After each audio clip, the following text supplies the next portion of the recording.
Book 159. Good morning, good morning. Welcome back to Morning Motivation with Matthew Daniels, and today I'm going to tell you guys about my baby has fallen into a pit.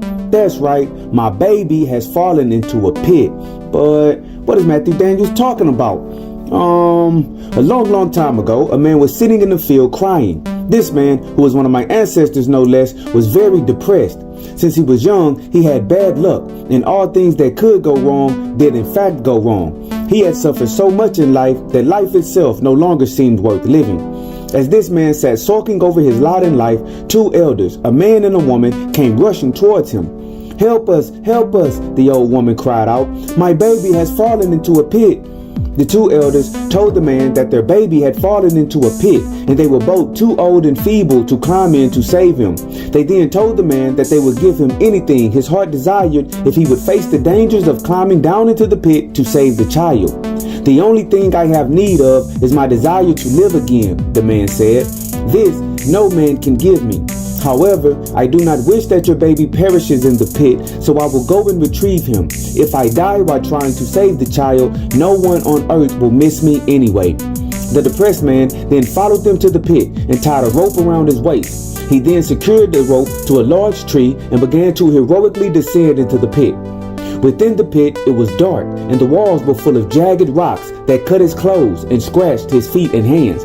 However, the man continued to descend.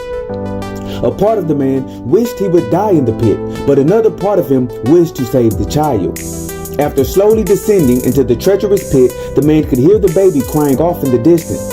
He finally reached the bottom and began walking in the direction of the crying child.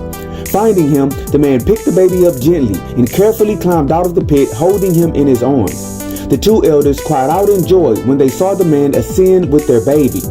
Thank you, the old woman cried out. Thank you for saving our baby. Also, the old man added, we will keep our word and give you that which you asked for. We will give you again your desire to live. The old man, who was in fact a powerful sorcerer, worked his craft of magic, and the veil which was on the depressed man's eyes was lifted, and he could see that the baby he had saved was himself as a child.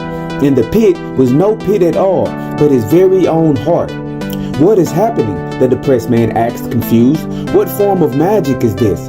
The elders explained that he lived his life depressed because of things that happened to him as a child. Things happened which were bad, and no one came to save him. So, as he grew, the good and innocence that he had as a child was buried deep within his heart, and he grew to hate life itself over time.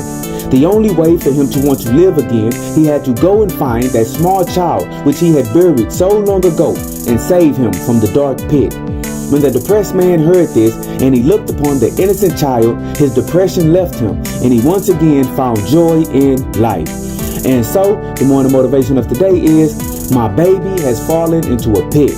There is trauma that we can face as a child that can steal from us our desire to live and enjoy life. We can bury our own joy and happiness deep within our own hearts. When we do this, the only way for us to recover from this new depressed state, we must travel deep within the depths of our own hearts and recover the purity that we buried there. So today, if you are searching to be healed of depression, I want you to descend deep within the pit of your own heart and soul. And once you do this, search out the innocence of yourself that you buried there and bring that innocence back to the surface. Once you find yourself, heal yourself and do that which is good. And remember, you are awesome, you are amazing, you are wonderful, and you are great. And you are going to change the world. I just hope I'm still allowed to see it, family. I'm out. Good morning.